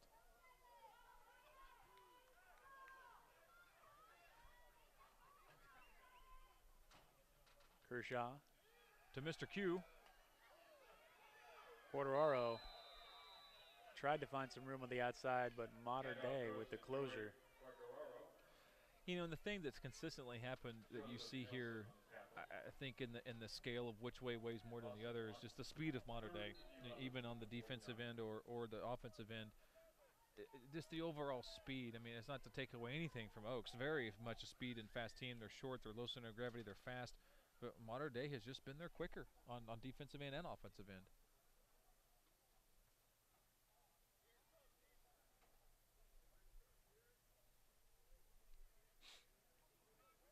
So from the pace of setting up the plays, Oaks Christian, it looks to me like the coaches are going to more of a constructive approach about how can we get to execute our offense. Good time here in the pocket. Kershaw almost has one picked off, but just trying to get these players to execute at this level. And simple running plays, simple passing plays. Yeah, and young Donovan Davis, their number 5, the intended receiver for Oaks. Great run on the pass play, just wasn't able to keep his defender off of him at the last second. Holding him off, defender's able to come over the top and knock the ball out of the air.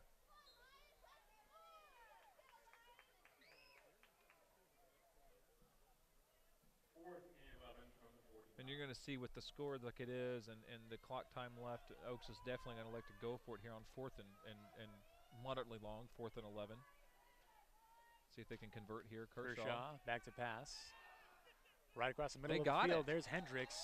He has been steady all night. He has been, and great when he gets the ball, he's able to corral it. He's a big guy, moves the chains here. They are going to give him the first down. So the gamble, in a sense, to gain experience works. Kershaw completes a great pass over the middle. Hendricks, the biggest target he has. Time in the pocket. Offensive line did a great job. Everything worked there well for Oaks. Really, their go-to guy from the tight end position is Hendricks.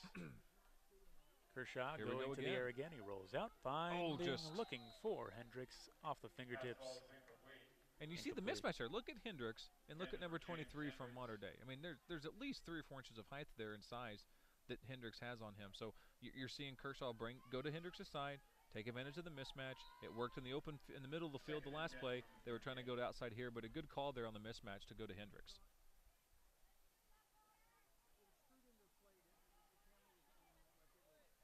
Also, we are seeing Oaks Christian move away from the shotgun.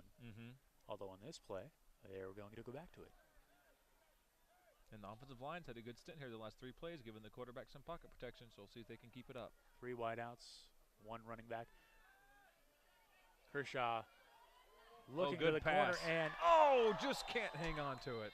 Can't hang on. I don't know if he had enough room to really retrieve it and keep his feet in bounds if he were able to hang on. Great effort, though. Once again, that's one of those things that you're looking for execution and getting a rep in. That's a play that next time they try it, maybe a week from now, it ends up in a 20-yard pass completion. Great attempt there. I mean, Ty Shamblin he had it in his hands, just a little too long. I think if he had a couple more feet on the outside of that sideline, he could have corralled that in there. Sets up a 3rd down and 10. Quartararo in the backfield. The pass rush came right away as the hands got on the ball. Kershaw really had little chance of doing anything on that play. Pocket collapsed so fast, and he did get the pass off, but just the trees of hands that stuck up there in that passing lane broke it up. Now you're seeing a 4th and 10 here. They were at 4th and 11 last time, and they converted. So let's see if they go back to Hendricks again with the smaller defender on him. You see the mismatch. Let's see if they can convert here on 4th and 10 to keep this drive alive.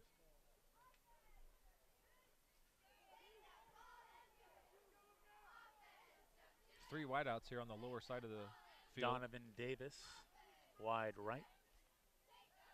That's Kershaw. what they're going to do. Mater Dei, ooh. He ran right into the chest and arms of that big D lineman from Mater Dei. We'll see who it is coming out of the pack here.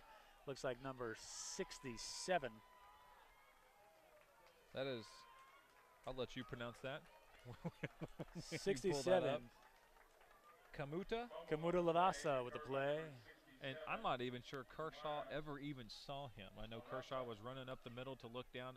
Again, eventually he saw him up close and personal. If he didn't see him, right in his face. If he didn't see him, he sure felt him, because that was just a monstrous sack there for number 67. So taking over on downs, Mater Dei back on the field.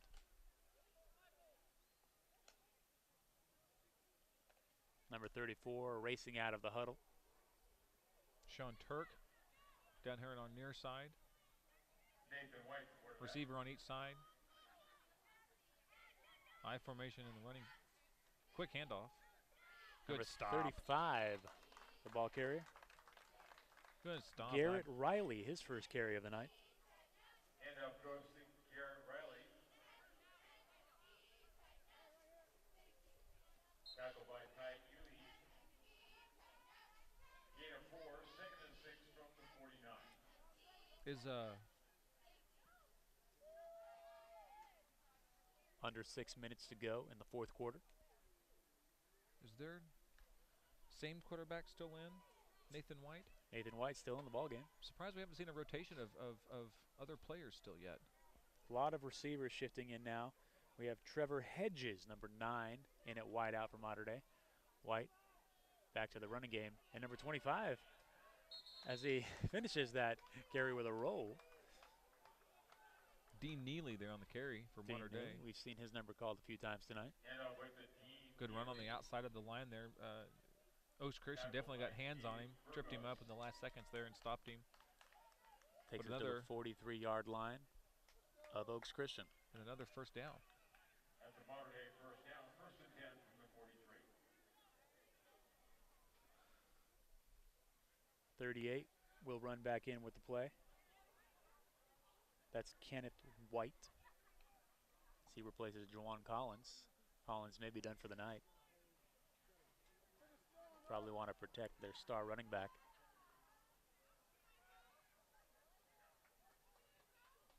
Michael Whitehill at top of the screen, or the field for the, what a crushing hit. Wow. By number 17.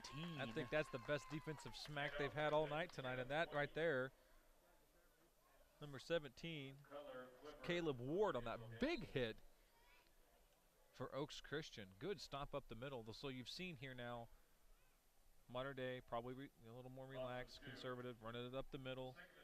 Oaks getting a chance to get the stops here. So we'll see if Mater Dei tries any type of anything else. I don't see them look to run up the score. You still got 4 minutes left. You're 2nd and 12. Scoring opportunities are still there, though.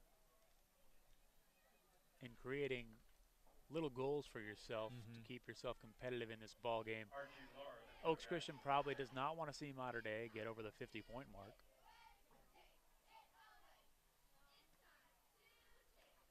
Oh, good handoff. Oh, wow. Look at that. Just right up the middle, number 25, Dean Seeley hits pay dirt. And the time from snap to handoff was about 1 second, and I don't even think he got touched. Maybe I jinxed. I just said Mater Dei keeps running up the middle. Oaks Christian's able to collapse in the middle and stop it. He was untouched that time. So I believe a 43-yard touchdown run by Dean Seeley. And as we mentioned before this possession, we've seen those 3 featured backs: Juwan Collins, Chris Street, Moses Cepolona do we see the fourth back, the fifth back? We saw it on that drive. Dean Seeley getting his taste of glory as he runs right up the middle of the field for the touchdown. Point is good, and you know, how much deeper can they go? I mean, that's 4 running backs that have all scored tonight and have all shown displays of good quality future running back ability at the running back position for Mater Dei. So just extremely deep roster that they have in important positions for their football team. And they do get over that 50-point mark, 54-13 now as the clock winds down. About 2.5 to go in the fourth quarter. Oaks Christian about to take the field to return the kickoff. And if this works out in Oaks' favor, I think your goal here is Oaks. You want to do something offensively productive this last 2 minutes. You want to end the game on a positive note. You know, you're down 41 to a much different opponent than I'm probably going to see this year in Mater Dei for Oaks. So I think the goal here is to do something productive, get some momentum back up, know that you've put on 13 points on the board for them right now, and coach is saying, hey, we've done it before, let's do it again, let's get one more score before we go home tonight.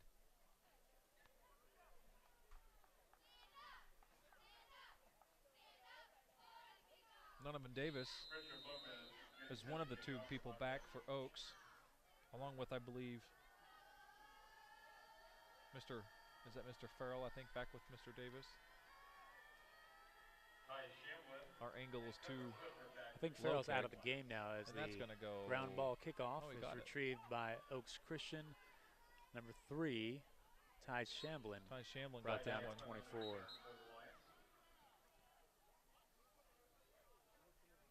.113 to go. Again, I would think that. I would think that Oaks is looking to do something here to end the game on somewhat of a high note, whether it be an executed play. They would like to try to score. I mean, the clock's running down here, no stoppage. 1 minute left to play, so we'll see what they try to do here. They do bring in Patrick Roberg back at quarterback for what is probably the last drive of the ball game. And do we see, yeah, there he is, number 85, the big man. Shotgun, 4 wideouts. Hendricks, look for him here. Roberg opens it up. Right hands off to number 28. Down to the 31-yard line. Mr. Williams, ball carrier. No different first name. It's just Mr.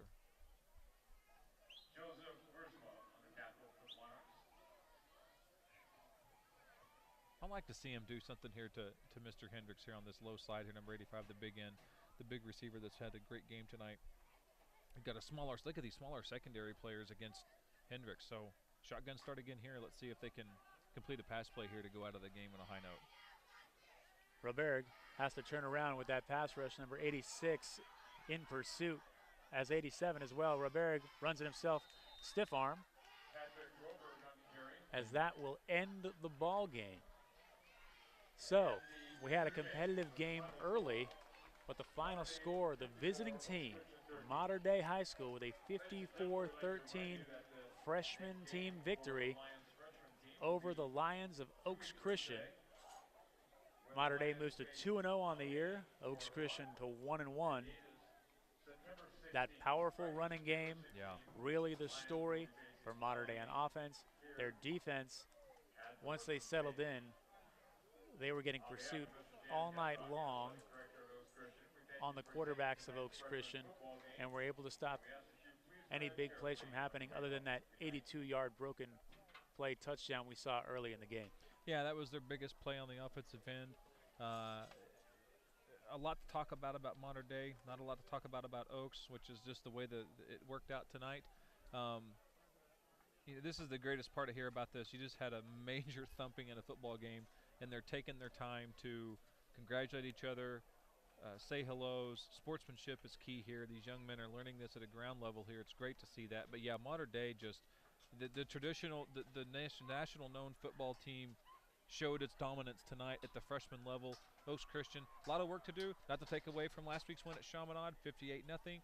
But this weekend, or tonight, on the receiving end of a loss, and now they move to 500 on the year. So that'll be it. A convincing victory for Mater Dei, 54-13 once again over the home team, Oaks Christian. We've had your coverage here for LivePlaySports.tv. I'm Patrick O'Sullivan, joined all night by Dustin Cisney, signing off.